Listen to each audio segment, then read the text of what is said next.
या सोट्या खालचा पसारा आवरा, ताराची गरज नाही, खिळ्याची गरज नाही आणि रॉडची पण गरज नाही। मग कसं झालं ते बघा। हा जो रॉड आहे ना हा माझ्या घरचाच आहे, परंतु शिफ्टिंगच्या वेळेस नवऱ्याने काय केला, हा छोटा केला, त्याच्यामुळे हा काही इथं बसत नाही आहे। 4-4 वेळा तो पळत होता।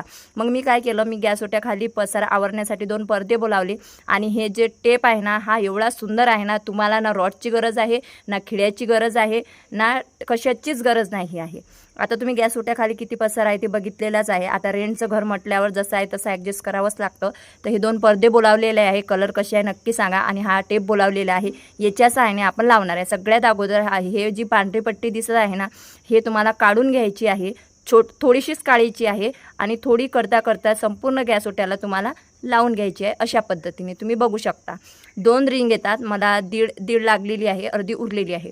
त्याच्यानंतर तुम्हाला काय करायचं आहे, तुमचा जो पडदा आहे ना त्याच्यावर अशा पद्धतीने स्टिक करायचं, त्याला ना खरबर डरबर असते, त्याच्यामुळे तो ॲटोमॅटिकली त्याला चिटकून जातो आणि फायनल रिझल्ट तुम्ही बघू शकता की पडदा ॲटोमॅटिकली तिथं खूप छान पद्धतीने म्हणजे जुडलेला आहे आणि ओढल्यानंतरही तो पडत नाही आहे। आणि आता गॅस ओट्याखालचा पसारा पूर्णपणे कव्हर झालेला आहे। मला हे खरेदी करायचं असेल तर वरती मी प्रोडक्ट टॅग केलेला आहे, म्हणजे जिथं तुम्हाला पडद्याची टेपची फोटो दिसत आहे तिथं क्लिक करा, सर्व टेप आणि पडद्याची लिंक दिलेली आहे, नक्कीच खरेदी करा। Bye bye.